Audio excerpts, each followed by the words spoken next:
Bonjour à tous et à toutes. Aujourd'hui je vous présente ce très joli sac que vous pouvez voir en photo. Donc c'est un sac qui peut servir de vanity comme de sac. Comme de sac aussi également à ouvrage.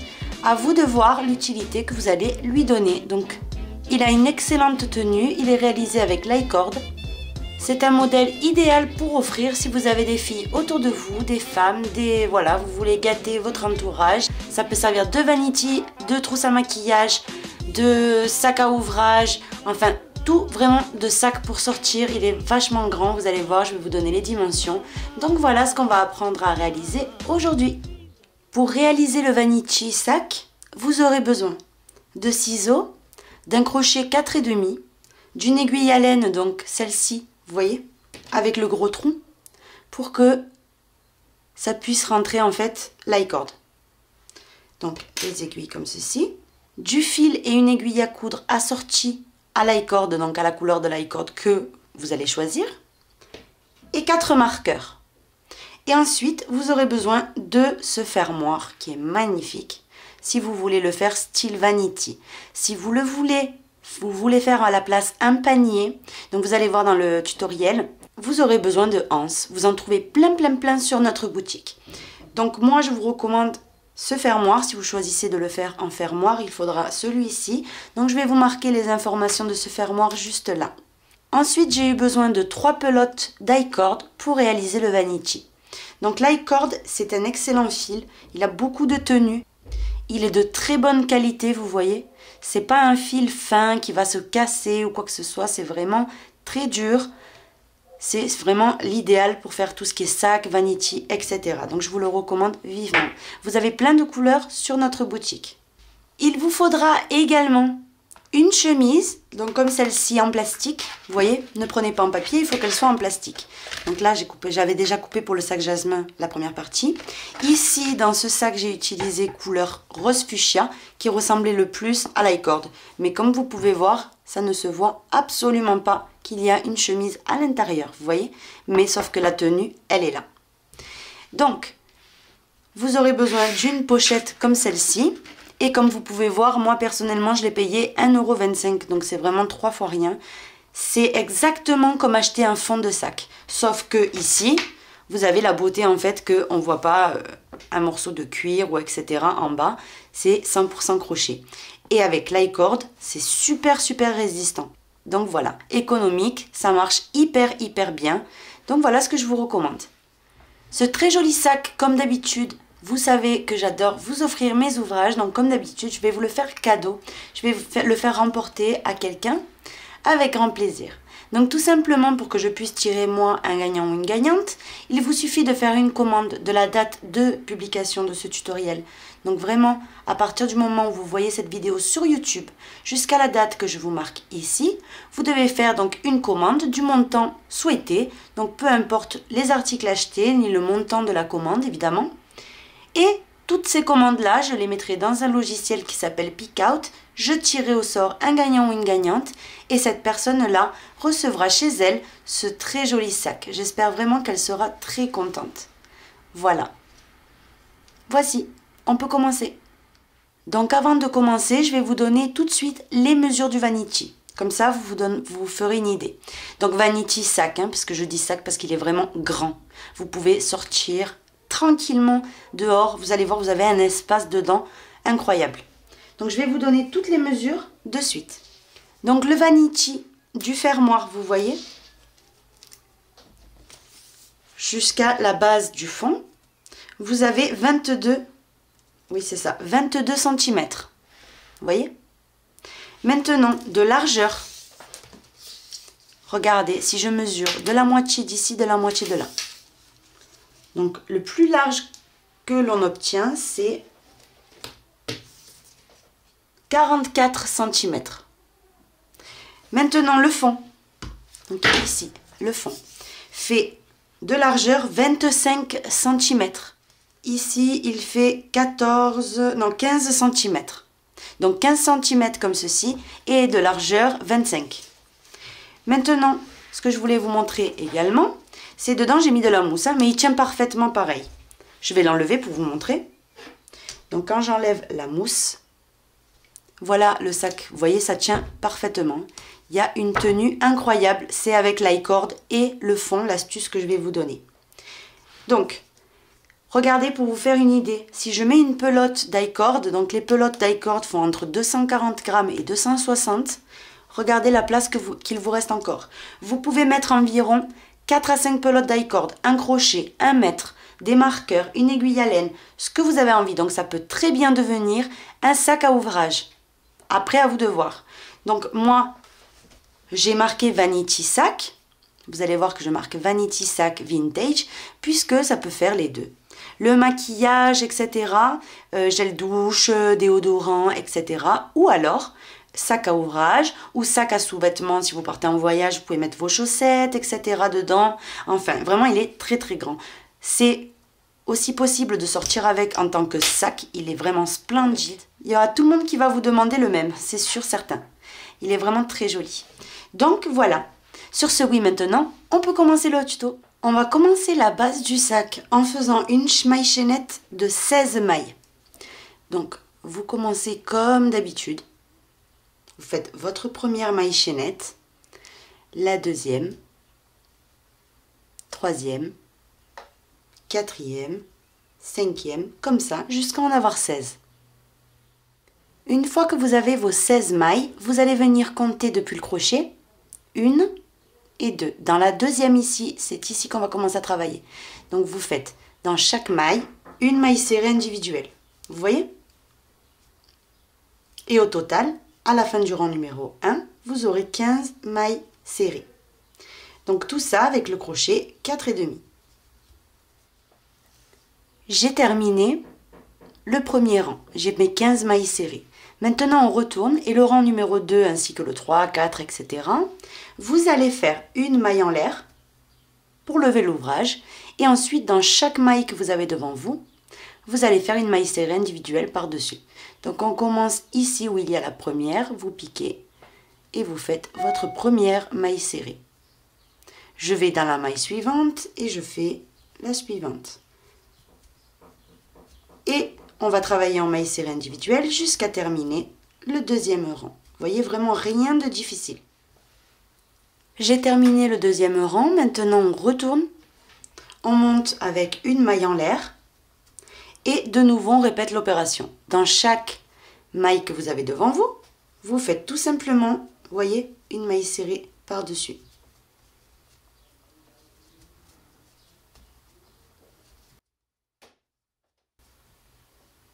Comme ceci. Vous allez continuer jusqu'à terminer le rang numéro 3. Ensuite, le rang, donc le 3, on est en train de répéter le deuxième. Le quatrième, pareil, etc. Ce sont tous les mêmes. Je vais vous marquer ici en haut combien de rangs vous devez faire. Ensuite, quand vous aurez votre premier rang, votre premier fond, pardon, vous allez en faire un deuxième complètement identique. Donc, ce que je voulais vous montrer, c'est comment on termine le fond. Vous voyez ? Une fois qu'on a terminé, ce que vous allez venir faire, c'est une maille en l'air et vous coupez. Et maintenant, vous tirez. À la fin de votre fond, c'est ça qu'il faut faire. Ensuite, vous en faites un deuxième exactement à l'identique.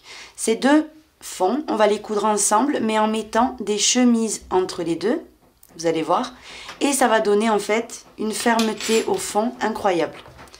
Donc là, vous voyez, je l'ai fait déjà pour le sac. Regardez, il ne bouge pas. Il est dur et il ne bouge absolument pas. Il reste droit dans toutes les circonstances. Vous voyez, il reste bien droit. Donc, également, l'atout, c'est qu'il est fait avec l'i-cord. Et l'i-cord, c'est excellent pour les sacs. Ils ont une tenue formidable, en fait. Vous voyez, ça ne bouge absolument pas. Vous avez la texture rigide.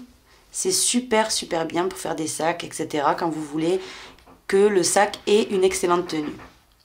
Donc, vous continuez vos fonds. On se retrouve quand vous avez les deux pour réaliser donc l'assemblage des fonds et ensuite la partie sac. J'ai terminé ma deuxième base. Donc, j'ai deux bases, vous voyez, complètement identiques. Donc, une fois que vous en arrivez là, moi, ce que j'ai fait, c'est que j'ai coupé des fonds avec ma pochette en plastique, vous voyez, mes chemises, en fait, à dossier. J'en ai coupé deux pour que ça soit vraiment bien solide, vous voyez. Donc, ce que vous faites maintenant, c'est que vous allez les placer dedans, vous voyez, et on va mettre le deuxième fond sur le premier et on va commencer à travailler autour pour unir, tout simplement. Donc on place maintenant le premier, vous voyez le premier fond qu'on avait fait, on place les chemises par-dessus et on va placer le deuxième là.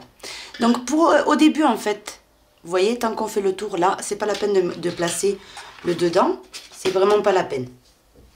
On le fera à la fin, comme ça, ça va pas nous déranger tout le long en fait du travail. Donc vous les mettez juste à côté de vous et comme ça, ça sera prêt pour quand on en aura besoin. Donc tout simplement, regardez, je vais venir faire donc déjà une maille en l'air et on va travailler en maille serrée tout le tour. Mais les mailles serrées, on va les faire en piquant de ce côté et en piquant de l'autre côté. Donc tout simplement, on pique ici, dans le premier rang où on est, vous voyez, au centre. Vraiment au centre, ici, ça fait comme des... Vous voyez, des petites fleurs, ici au centre. Ici, vous piquez. Vous piquez en face exactement au même endroit. Donc, je vais mettre mes fonds dans le même sens.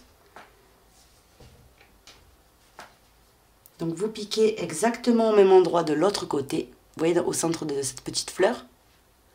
Et vous commencez à travailler en maille serrée.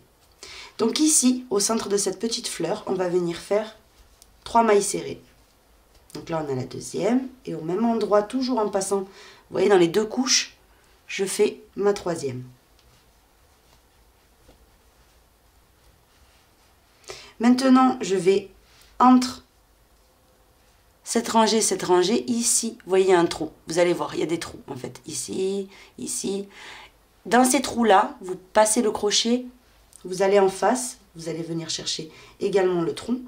Et vous allez venir faire, donc je vérifie juste si c'est bon, oui, une maille serrée individuelle.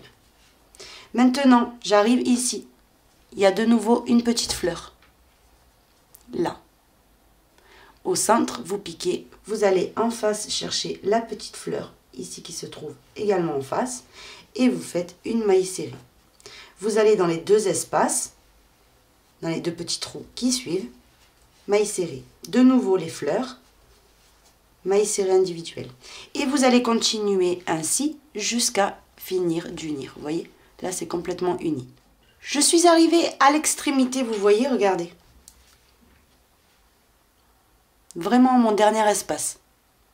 Quand vous arrivez ici, vous piquez, vous transpercez en face également.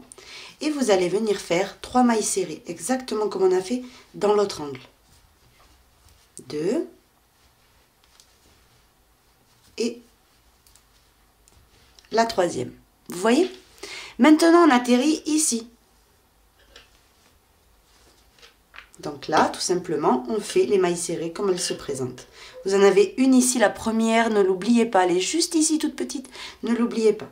Vous passez le crochet et vous allez venir chercher celle d'en face. Donc à ce moment-là, quand vous faites ça, ne vous trompez pas, ne l'oubliez pas, la première non plus de l'autre côté, qui est là. Et vous commencez à crocheter les 15 au total qui sont de ce côté. Donc là, 2, et je continue ainsi jusqu'à avoir mes 15. 3, 4, 5, 6, 7, 8, 9, 10, 11, 12, 13,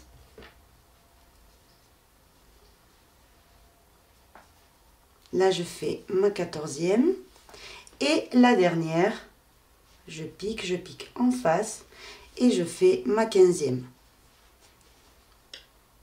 Vous voyez? Là, on a uni tout ce côté-là. Maintenant, pareil, on doit faire le tour. Donc ici, dans la première fleur, vous voyez que se trouve être juste ici. Vous la transpercez, vous transpercez en face au même endroit et vous faites 3 mailles serrées. 1, 2 et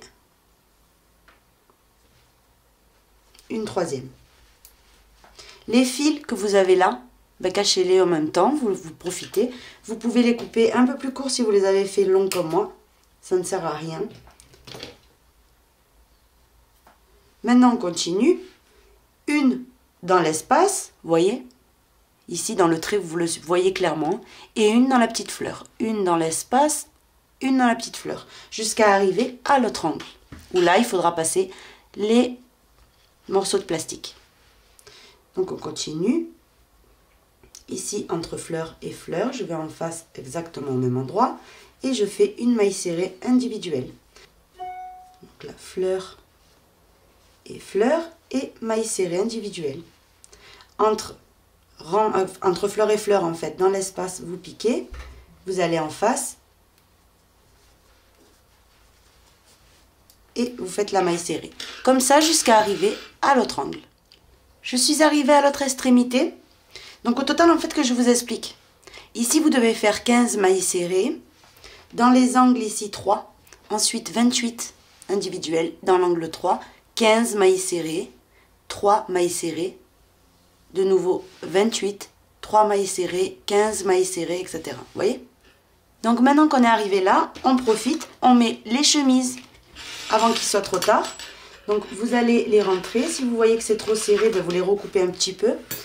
Mais il faut que ça soit rigide. Donc, vous les pliez un petit peu.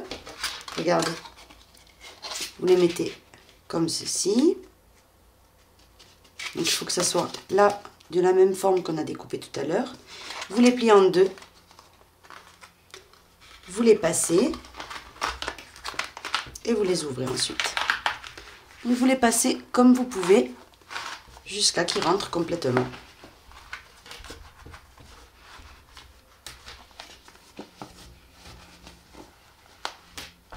Comme ceci. Vous voyez, elles sont dedans. Sauf que ici, vous avez une base bien ferme. Donc maintenant, quand vous arrivez à l'extrémité, vous allez terminer en faisant vos 3 mailles serrées dans l'angle. Donc, 1, 2, et au même endroit, une troisième. Et on va terminer en faisant tout simplement, nous on avait commencé ici où il y a nos 3 mailles serrées. Donc ici, vous faites 15 mailles serrées. N'oubliez pas les premières mailles serrées surtout. Donc une. Et je vais de l'autre côté, je prends également la première. Et je fais ma première maille serrée des 15. Donc vous allez faire vos mailles serrées, les 15, jusqu'à arriver au départ. 2. 3. Et maintenant, ce qu'on fait, c'est une maille coulée, donc à la première maille serrée qu'on avait fait au départ, qui est ici, dans mon cas, donc maille coulée. Et là, j'ai fait complètement le tour. Vous voyez? Voilà.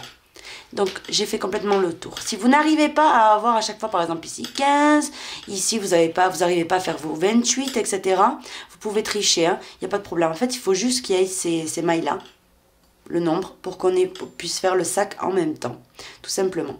Donc, si, admettons, ici, vous arrivez à la fin et vous n'en avez que 27 avant de faire vos 3 dans la même maille, tout simplement, vous avez juste à faire 2 dans la même maille, etc., vous voyez? Donc, n'oubliez pas, vous avez 15 mailles serrées dans chaque extrémité, 28 mailles serrées, 28 mailles serrées, et là, dans les angles, 3, 3, 3 et 3 dans la même maille.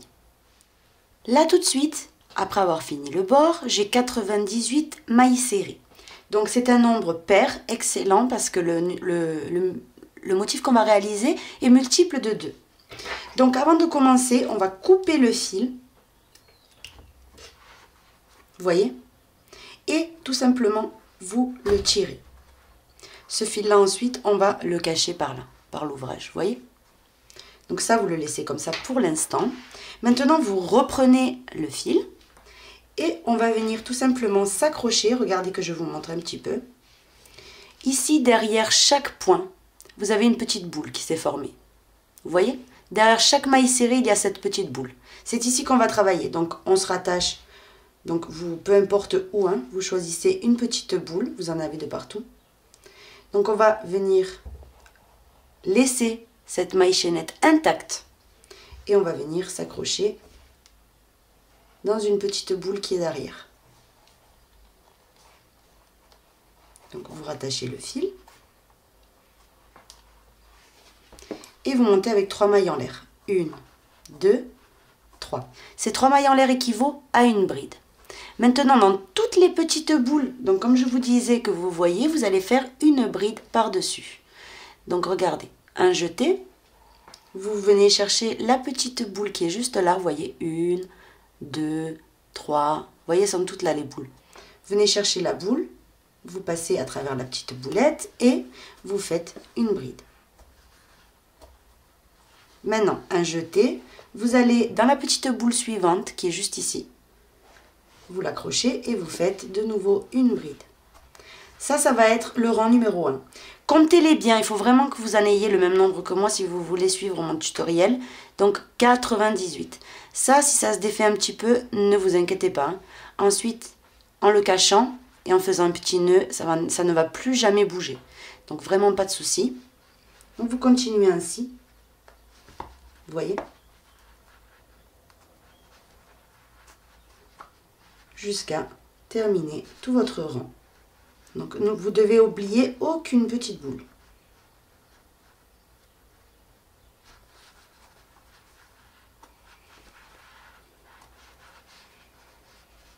Donc les quelques premiers rangs vont être un petit peu fastidieux puisque on travaille avec un fond rigide.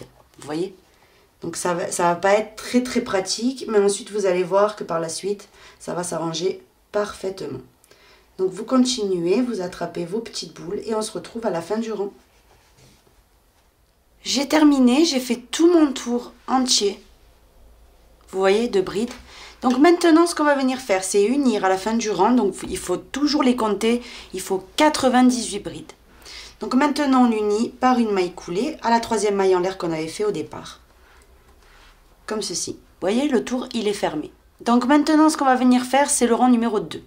Donc le rang numéro 2, on va alterner une bride en relief par devant, une bride en relief par derrière. Et pour faire ça, vous allez envelopper, on va commencer par la bride en relief par devant. Donc ces 3 mailles en l'air, vous les enveloppez par devant et vous faites une maille coulée. Vous voyez, tout simplement. Et maintenant, on monte avec 3 mailles en l'air. Là, c'est comme si on avait fait une bride en relief par devant. Maintenant, la bride suivante, vous allez la faire normale.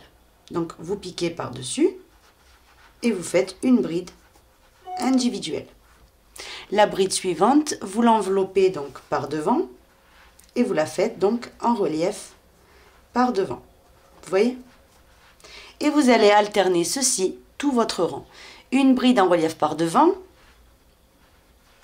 une bride individuelle normale. De nouveau, une bride en relief par devant.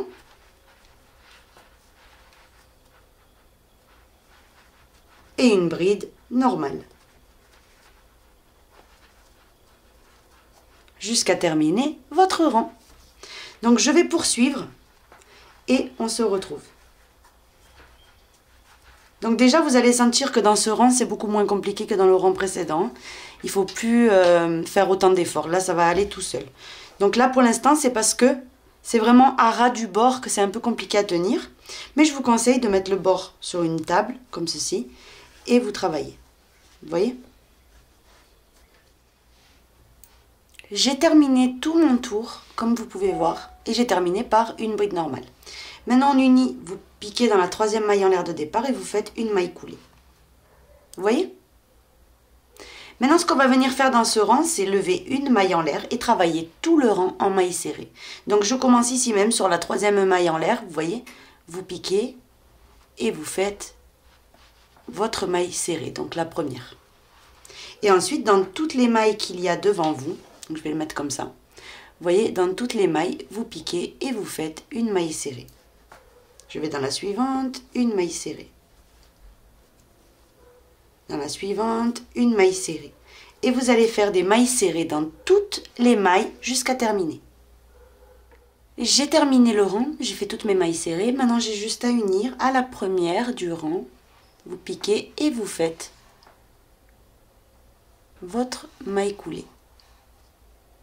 Maintenant, le rang, donc ça c'est le rang numéro 4. Le rang numéro 4 c'est facile.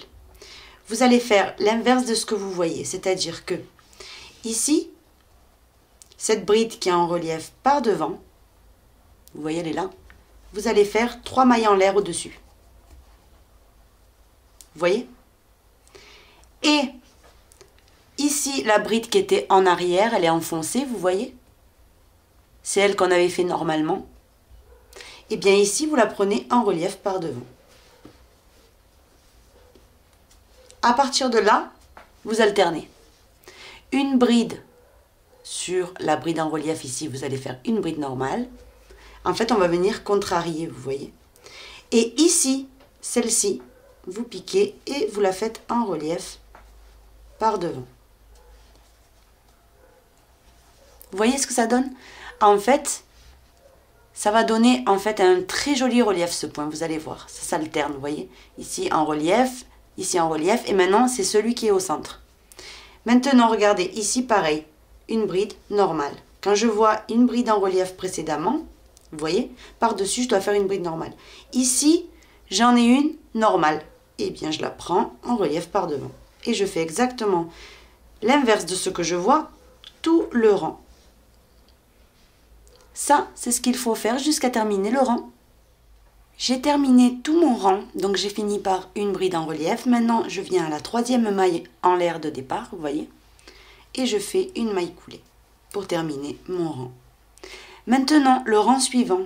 Donc là, nous avons fait 1, 2, 3, 4 rangs. Le rang numéro 5, vous allez faire une maille en l'air et vous allez travailler en maille serrée dans toutes les mailles, y compris ici dans la 3e maille en l'air. Vous voyez où j'ai fait l'union. Maille serrée. Sur la bride suivante, maille serrée. En fait, vous faites des mailles serrées tout à fait normales sur toutes les mailles. Vous voyez dans toutes vos mailles, une maille serrée. Il n'y a vraiment rien de difficile.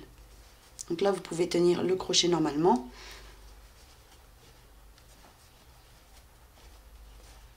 J'ai terminé le rang de mailles serrées, donc maintenant, il ne nous reste plus qu'à unir à la première maille serrée de départ. Vous faites un jeté et vous faites votre maille coulée. Là, j'ai terminé. Maintenant, le rang suivant, c'est facile. C'est toujours, en fait, c'est comme le rang là de bride qu'on a fait là. Donc là, 1, 2, 3, 4. C'est comme le 4e rang, vous voyez? Sauf que c'est inversé. C'est-à-dire que là, ce qu'on va venir faire, c'est envelopper. Ici, les 3 mailles en l'air, on les enveloppe par devant, vous voyez? Vous descendez, ici, vous sautez le rang de mailles serrées. Vous descendez sur les 3 mailles en l'air. Vous faites un jeté, vous le passez, vous voyez? Et vous faites une maille coulée. Là, on est prête pour commencer. Maintenant, on monte avec 3 mailles en l'air. Et là, c'est comme si on avait fait une bride en relief. Maintenant, ici, vous voyez, au-dessus de cette bride en relief, vous allez faire une bride normale. Donc ici, sur la maille serrée qui lui correspond, une bride normale. Maintenant, vous allez ici, vous voyez, récupérer la bride qui est renfoncée. Vous l'attrapez et vous la faites en relief par devant. Et vous allez alterner ceci. Vous voyez, sur la maille serrée qui correspond à la bride en relief, par-dessus une bride normale. Ici, vous avez une bride renfoncée. Vous la sortez, vous voyez, vous l'attrapez, vous la mettez en évidence, vous l'enveloppez et vous faites votre bride en relief par devant. Et vous allez alterner ceci. Une bride en relief par devant, une bride normale. Une bride en relief par devant, ici, une bride normale. Une bride en relief, une bride normale, comme ça jusqu'à terminer votre rang. Et ensuite, vous ferez le rang de mailles serrées. Ensuite, de nouveau, vous contrariez en enveloppant les brides qui sont prises en arrière. Et sur les brides en relief, vous faites une bride normale. Vous voyez, vous allez tout simplement répéter les derniers rangs qu'on vient de faire. J'ai bien avancé, vous voyez, j'ai fait une hauteur. Donc au total, vous pouvez compter donc les reliefs, on va les compter ensemble. 1, 2, 3, 4, 5, 6, 7, 8, 9, 10. 10 reliefs au total. Et j'ai fait mon rang de mailles serrées. Maintenant, on va faire tout simplement, au lieu de refaire un rang, vous voyez, où on faisait le relief, on va faire de nouveau un rang de mailles serrées. Donc une maille en l'air et dans toutes les mailles, vous voyez, vous allez travailler en mailles serrées. Donc sur chaque maille serrée précédente, vous allez venir faire une maille serrée tout simplement. Vous voyez? Et vous allez faire tout votre tour de cette façon. Ça nous fera un autre rang qui va nous servir en fait pour coudre vous voyez, le fermoir.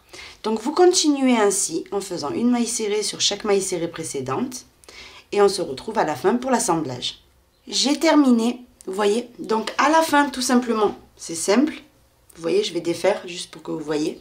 À la fin, la dernière maille serrée, vous faites une maille coulée ici, vous voyez, dans la première maille serrée, vous piquez, vous ramenez le fil, maille coulée. Fin du sac.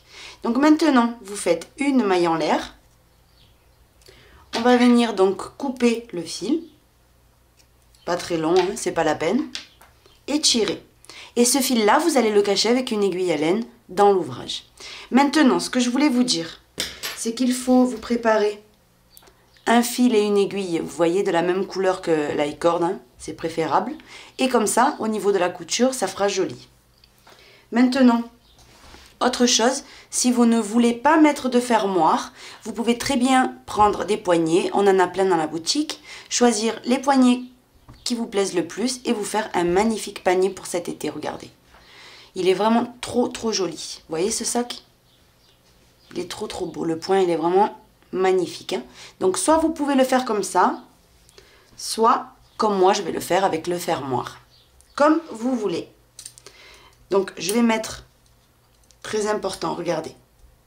On va venir mettre le sac bien droit, donc par rapport au carré qu'il y a dans le fond, vous voyez, et placer comme ceci le fermoir par-dessus. Avec des marqueurs, donc vous allez en prendre 4. Vous allez venir marquer le bord ici. Ici, vous allez le clipser en fait, juste pour vous faire une idée comment vous allez coudre. Donc on va prendre une maille, comme ceci. Et vous venez l'accrocher au fermoir. Vous prenez un deuxième marqueur, vous faites exactement pareil juste à côté. Vous prenez une maille, donc vous sautez une maille entre les deux, vous voyez, et la suivante, vous l'accrochez et vous la passez également ici. De l'autre côté, on va faire exactement pareil. Donc vous mettez le mieux possible, vous voyez l'ouvrage. Et vous venez faire exactement la même chose. Donc vous prenez une maille et vous clipsez. Vous sautez une maille et la suivante, vous l'accrochez avec le marqueur et vous l'accrochez au fermoir. Et vous clipsez. Ça va nous donner une idée en fait au moment de coudre, ça va être beaucoup plus facile. Donc ce qu'on va venir faire avant de commencer, moi personnellement, c'est je vais venir cacher ce fil en fait. Comme ça, je vais être tranquille. Celui-là et ces deux qu'il y a dedans. J'ai terminé de cacher tous mes fils. Donc maintenant, une fois que vous avez bien positionné votre sac devant vous, qu'il est bien droit, on va commencer à coudre. Donc tout simplement, vous allez venir piquer. Donc là, j'ai fait un nœud au bout du fil. Vous voyez? Donc ce nœud-là, là, le but est qu'il rentre et reste dedans en fait le sac, qui ne se voie pas. Donc vous venez piquer. Donc je vais essayer de vous montrer bien. Vous venez piquer, je vais vous approcher un petit peu. Une fois que c'est bon, vous tirez, le nœud va rester dedans. Vous voyez? Maintenant, vous venez remettre exactement comme c'était. Maintenant, ce qu'on va venir faire, c'est prendre cette partie-là et essayer de rentrer, vous voyez l'ouvrage, vous pliez un petit peu si c'est nécessaire, en maintenant bien que ça ne se déforme pas. Et on va rentrer les mailles, vous voyez, dans l'espace ici, qu'il y a derrière le fermoir. Vous voyez, il y a un petit espace. Et au fur et à mesure qu'on va coudre, regardez, je pique de nouveau une fois derrière. Et maintenant, je vais venir transpercer le sac et en même temps rentrer par un petit trou. Vous avez des petits trous. Vous voyez, ici dans le fermoir, vous avez plein de petits trous. Vous rentrez un par un petit morceau du sac et vous repassez par le trou. Maintenant, une fois qu'on a fait ça, on va dans le trou suivant, qui est là. Vous voyez? Vous piquez. Mais vous allez venir, pareil, retourner et attraper un morceau du sac. Et ça, c'est mieux si ça reste dedans, vous voyez? L'ouvrage dans le renfoncement du sac. Vous appuyez un petit peu et ça rentre. Vous voyez? Maintenant, une fois qu'on a fait ça, pareil, on va re-rentrer au même endroit. Donc, vous régressez dans le premier petit trou que vous étiez rentré au début. et vous tirez. Maintenant, pareil. Vous venez dans le deuxième où on était allé. Vous voyez? C'est compliqué de vous montrer la couture ici, avec le sac qui est grand. Donc vous venez au même endroit. Vous piquez et vous ressortez. Une fois qu'on est passé 2 fois dans le même trou, vous voyez, vous allez aller à côté. Donc on est derrière, on pique dans le sac. Toujours on maintient bien le sac qui reste dedans dans l'enfoncement. Vous voyez, vous piquez et vous allez essayer, voilà, de rentrer dans le trou suivant.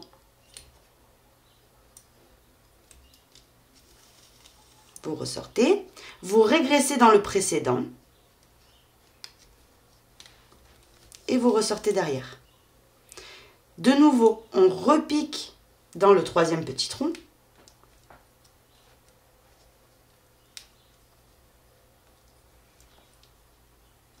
Voilà. Et on re-rentre de nouveau dans le deuxième.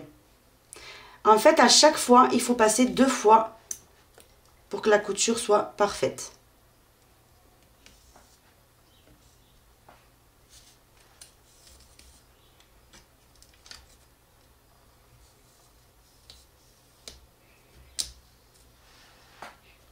Une fois qu'on a passé 2 fois, de nouveau, on passe par derrière, toujours en maintenant le sac enfoncé, vous voyez ici, et on recommence. On passe dans le petit trou suivant par derrière. Donc là, on regarde si c'est nécessaire. Et on ressort dans le petit trou. De nouveau, on régresse dans le petit trou précédent. On rentre.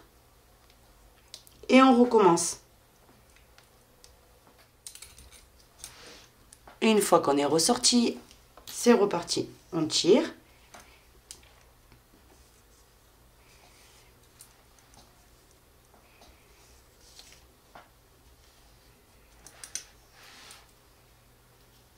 On re-rentre dans le précédent. On ressort derrière et on tire. Et on va faire ça, vous voyez, tout le tour. Alors, très important, de temps en temps, vous remettez votre sac correctement ouvert, comme on avait fait jusqu'à maintenant, pour bien regarder que la couture est parfaite, que tout est bien droit ici, ça ne bouge pas. Il ne faut pas décaler votre ouvrage. Donc ça, c'est vraiment quelque chose, un détail à prendre bien en compte. Donc de temps en temps, si vous voyez que vous avez trop de mailles par rapport au fermoir, ce que vous allez faire, c'est plier un petit peu votre travail. Je vais vous montrer. Donc, par exemple, moi là, je suis en train de coudre ici. Vous voyez, là, c'est cousu.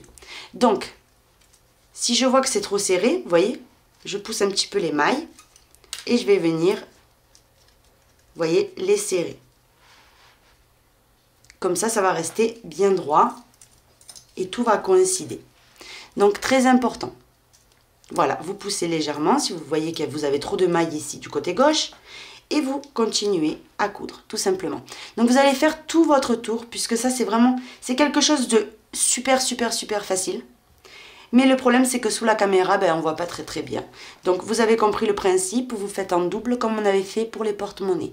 Donc vous continuez, vous faites très attention que tout continue de coïncider, vous voyez. Comme je vous disais, vous poussez légèrement un petit peu les mailles, si vous voyez qu'ici il y en a trop et que ça se déforme. Donc vous faites bien, vous regardez, chaque 2 points, vous regardez bien que l'ouvrage est parfait, qu'il est bien positionné. Et à la fin, quand vous aurez tout fini, on se retrouve. J'ai terminé complètement de coudre tout le tour et j'ai fermé le sac. Voilà ce que vous devez obtenir. Vous voyez? Donc j'ai mis un tout petit peu de mousse dedans pour simuler qu'il y a tous les produits. Mais quand on l'enlève, voilà ce que vous devez donc obtenir. Vous voyez? Tout simplement, une fois qu'on le ferme, voilà la forme qu'il doit avoir. Vous voyez, ça tient parfaitement bien. Il est tout dur. Avec le fond, c'est complètement parfait. Vous voyez? Et une fois qu'on le ferme, voilà ce que vous devez obtenir. Vous voyez, vous pouvez vous en servir pour plein de choses. Vous partez en voyage, par exemple, et vous voulez mettre vos sous-vêtements, vos écharpes, vos foulards, etc. Ça rentre. Vos ouvrages Si vous voulez partir par exemple au parc crocheter, vous mettez vos crochets, vos pelotes. Donc ça par exemple dans une salle de bain posée comme ceci, ça fait super vintage, super joli. Donc voici ce qu'on a appris à réaliser aujourd'hui. J'espère que mon tutoriel vous aura plu. Si c'est le cas, je vous invite donc à vous abonner, à visiter donc nos sites. Moi je vous fais un bisou et je vous dis à bientôt pour un nouveau tuto.